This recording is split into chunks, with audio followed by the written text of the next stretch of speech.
মাত্র 5 সেকেন্ডের ছোট্ট এই সুন্নাতটি আপনাকে বাঁচিয়ে দিতে পারে বড় বড় বিপর্যয় থেকে। আসসালামু আলাইকুম ওয়া রাহমাতুল্লাহ।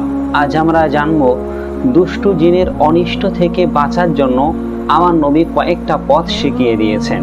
সেই পথগুলো কি কি? তিরমিজি শরীফের হাদিসের মধ্যে এসছে, নবী সাল্লাল্লাহু আলাইহি সাল্লাম তিনি যখন বাথরুম করার জন্য, প্রস্রাব পায়খানা করার জন্য বাথরুমে যখন প্রবেশ করতেন, তার পূর্বে একটি দোয়া পড়তেন, আল্লাহুম্মা ইন্নী আউযু বিকা মিনাল খুবুসি ওয়াল খাবাইস। এর অর্থ হচ্ছে, হে আল্লাহ, আমি তোমার কাছে আশ্রয় চাইছি দুষ্ট পুরুষ জিন ও মহিলা জিনের অনিষ্ট থেকে। এই দোয়াটি পড়ে নবী সাল্লাল্লাহু আলাইহি সাল্লাম বাথরুমে যেতেন। এখন প্রশ্ন হলো, আল্লাহ রসুল কেন এমন দোয়া করতেন? কারণ বিভিন্ন হাদিস থেকে আমরা জানতে পারি এই নোংরা জায়গাগুলো, বাথরুম ঘরগুলো দুষ্ট জিন শয়তানের থাকার জায়গা হয়ে থাকে। সুতরাং যখনই আমরা সেখানে প্রবেশ করব আর আল্লাহর কাছে আশ্রয় চাওয়া ব্যতীত যদি সেখানে প্রবেশ করি, সেখানে তাদের ক্ষতি থেকে আমরা হয়তো বাঁচতে নাও পারি। এই জন্য রাসূলুল্লাহর এই সুন্নাতটি যদি আমরা আমল করি, বাথরুমে ঢোকার পূর্বে একটু ছোট্ট দোয়াটা পাঠ করে নিই, তাহলে জিনের অনিষ্ট থেকে আমরা বেঁচে যেতে পারি। আজকের এই বর্তমান সময়ে অনেক নারী পুরুষ আছেন যারা জিনের মাধ্যমে ক্ষতিগ্রস্ত হয়ে থাকেন, কিন্তু এই ক্ষতিগ্রস্ত হই শুধুমাত্র আমাদের সামান্য কিছু ভুলের কারণে। যেমন আমরা হাদিস থেকে জেনেছি যে বাথরুম বা নোংরা জায়গাগুলোতে দুষ্ট জিন শয়তান আশ্রয় নিয়ে থাকে। এজন্য বিভিন্ন কেতাবের মধ্যে এসে যখন আমরা কেউ দৈহিক প্রয়োজনে বাথরুম করতে যাব, সেই সময় পুরুষ হোক মহিলা হোক, তারা অবশ্যই যেন তাদের মাথাটা আবৃতি করে নেয়, ঢেকে নেয়, কোনো কাপড় দ্বারা ঢেকে নেয়। কিন্তু আমরা তো এমনি পর্দা মেনটেন করছি না। সেই সময় বাথরুমে যাবার সময়ও অনেক নারী রয়েছেন, পুরুষ রয়েছেন যারা মাথায় কিছু দিয়ে যায় না, না টুপি দেয়, না কোনো কাপড় দেয়। আর এর কারণেই কিন্তু জিনের আমরা বেশি আক্রান্ত হয়ে থাকি। এই জন্য নবী সাল্লাল্লাহু আলাইহি সাল্লাম যে দোয়াটি আমাদেরকে শিক্ষা দিয়েছেন, সেই দোয়াটি পাঠ করার মাধ্যমে আমরা জিনের অনিষ্ট থেকে বাঁচতে পারি। সাথে সাথে আমরা নারী পুরুষ যেই হই না কেন, অবশ্যই বাথরুমে যাওয়ার সময় আজ থেকে মাথায় একটা করে কাপড় দিয়ে যাব। যদি তা দিয়ে যায়, তাহলে জিনের ক্ষতি থেকে আমরা বাঁচতে পারবো।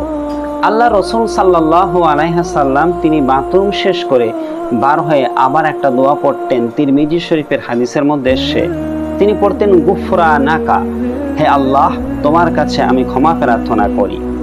এই দোয়াটা কেন পড়তেন বা আল্লাহর কাছে ক্ষমা প্রার্থনা করার কি হিকমত রয়েছে? আমরা করতে গিয়েছি বাথরুম শেষ করে বাইরে বার হয়ে আমরা আল্লাহর কাছে দোয়া করছি, হে আল্লাহ, তুমি আমাদেরকে ক্ষমা করো। কিন্তু কেন আমরা আল্লাহর কাছে ক্ষমা চাই? এই বিষয়ে ওলামাগণ তারা কেতাবের মধ্যে লিখেছেন, আমাদের আদিপিতা আদম আলাইহিস সালাতু ওয়াস সালাম তিনি যখন জান্নাতে ছিলেন, আল্লাহ পাক রব্বুল আলামিন তাকে গন্ধম গাছের ফল খেতে নিষেধ করেছিলেন। তিনি এই গাছের ফল খাওয়ার কারণে আল্লাহ তাকে দুনিয়ায় প্রেরণ করে। আর যতদিন তিনি জান্নাতে ছিলেন ততদিন তার প্রস্রাব পায়খানার প্রয়োজন হতো না, কারণ জান্নাতীদের প্রস্রাব পায়খানা করা লাগে না। কিন্তু যখন তিনি দুনিয়ায় আসলেন, তখন তার এই পায়খানা প্রস্রাব করার প্রয়োজন হলো, এবং তিনি যখন এই কাজ করলেন, সেখান থেকে দুর্গন্ধ বার হতে লাগলো। আর আদম নবীর ধারণা হলো, আমি জান্নাতে থাকা অবস্থায় গন্ধম গাছের ফল যে খেয়েছি, এটার মনে হয় তার কারণে এই দুর্গন্ধটা বার হচ্ছে।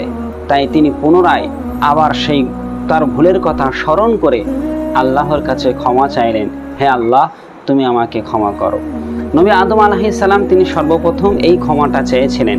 আর সেখান থেকেই আমরা বাথরুম শেষ করে বাইরে বার হয়ে আমরাও ক্ষমা চেয়ে থাকি, গুফরানাকা, হে আল্লাহ, আপনি আমাদেরকে ক্ষমা করুন।